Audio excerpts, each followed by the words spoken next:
Halo semuanya, selamat wayahkio ya dimanapun kalian berada. Kembali lagi bersama Mamang, dan di video kali ini kita bakal lanjutin manhwa pembalasan sang anjing pemburu. Kita masuk di part 68. Di awal video ini mendengar perkataan Bicir, di mana seorang yang menggunakan tempat ini sebagai berangkas mereka adalah orang yang bisa menghabisi semua gendongnya dengan mudah dan kabur membawa emasnya. Minipin yang sungguh tak menduganya pun bertanya, apakah itu artinya semua koin emas ini dicuri dari suatu bank di kota?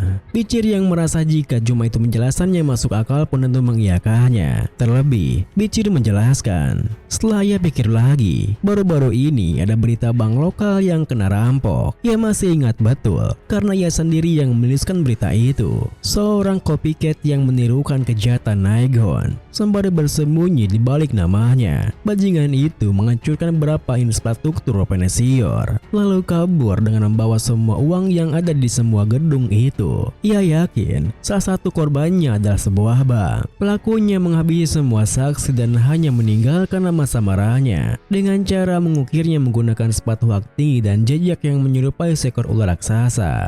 Tepat setelah penjelasan Bicir, tiba-tiba saja dari suatu yang layaknya ekor ular yang memecut ke arahnya. Akan tetapi, Bicir masih bisa menghindarinya dengan mudah. Hingga Minipin yang terkejut pun berbalik melihat ke arah ekor ular itu berasal, yang mana ternyata adalah sebuah cambuk milik seorang wanita yang kini berada berdiri di pintu masuk ke berangkasnya. Seketika itu juga, Minipin yang telah mendengar rumornya pun bisa mengenali wanita itu yang disebut Nona Ouroboros. Bahkan, kini Bicir menyadari asal muasal jejak ular yang tertinggal di lokasi kejahatannya, yang mana berasal dari tali cambuk miliknya. Terlebih, Ouroboros ini juga menggunakan magic untuk menyembunyikan suaranya. Lalu, di saat Bicir menyadari hal itu, Ouroboros di depannya tersenyum jengkel memuji keberuntungannya, karena ada seorang yang bisa menemukan harta tersembunyi miliknya. Namun di ujung pujiannya, ada sedikit reaksi aneh ketika ia melihat Bicir yang merupakan seorang yang dikenalnya di sana. Sehingga Ouroboros yang awalnya tak mengenali Bicir dari kejauhan pun bertanya-tanya, mungkinkah Bicir telah mengetahui identitasnya? Meskipun begitu, keterkejutannya itu kini berganti kegirangan, di mana Ouroboros merasa jika ia memanglah benar-benar beruntung karena mangsanya masuk ke dalam kandangnya dengan sendirinya.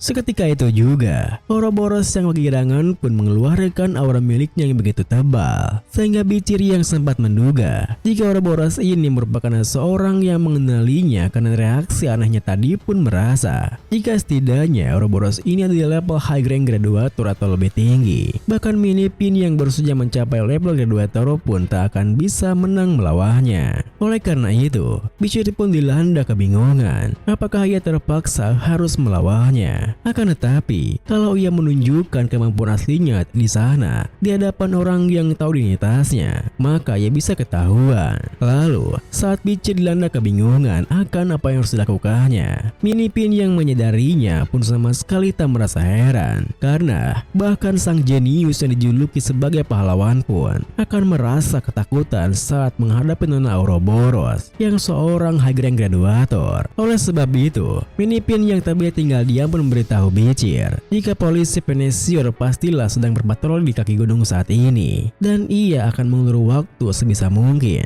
agar Bicir bisa menggunakan kesempatan itu untuk kabur serta melaporkan masalah ini ke polisi patrol.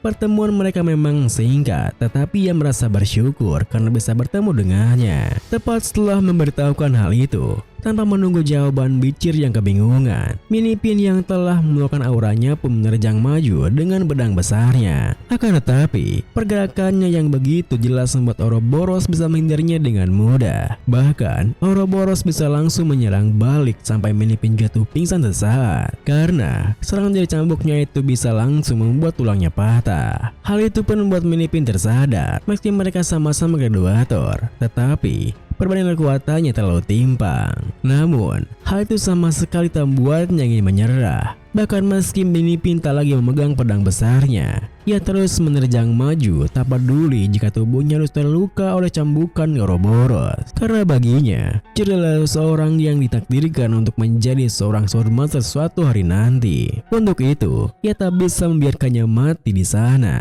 Mungkin mati untuk melindunginya itu sudah menjadi takdir dirinya. Namun, di saat Minipin sudah begitu bertekad untuk mengorbankan nyawanya, tiba-tiba saja dikejutkan oleh suara Beacher yang memberitahunya untuk jangan menyanyiakan nyawanya begitu.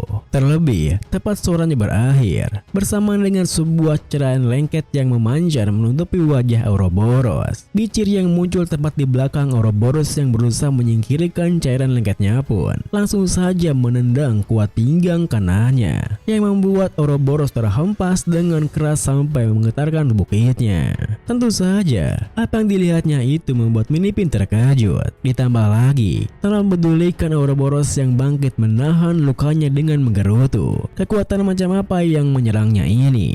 Beacher yang sudah menduga jika Ouroboros tak akan mati begitu saja, segera menggendong Minipin untuk pergi dari sana karena ia tak mau menunjukkan kekuatan Swordmasternya. Bahkan, meskipun Minipin dan Ouroboros bertanya padanya, apakah Beacher benar-benar mau kabur begitu saja? Beacher yang mengakui kekuatan mereka pun hanya menghentikan langkahnya sebentar untuk mengatakan jika Ouroboros sendirilah yang harusnya kabur terlebih berit karena ia akan segera kembali dengan membawa Padusi Penasior ke sana. Tetapi, kalau Ouroboros berani menyentuh hartanya satu koin saja, maka ia akan menghabisinya tanpa ampun. Tentu saja, apa yang dikatakan Beacher pun membuat Ouroboros begitu merasa kesal hingga meneriakinya bajingan. Meskipun begitu, Beacher tetap melanjutkan langkahnya menjauh dari sana. Videonya pun diakhiri dengan karena ia kira ia sudah cukup tahu semua hal tentang dirinya. Tetapi, ia selalu saja menemukan hal baru. Melihat kesetiaan mereka, mungkin ia akhirnya mulai merasa nyaman dengan masa lalunya.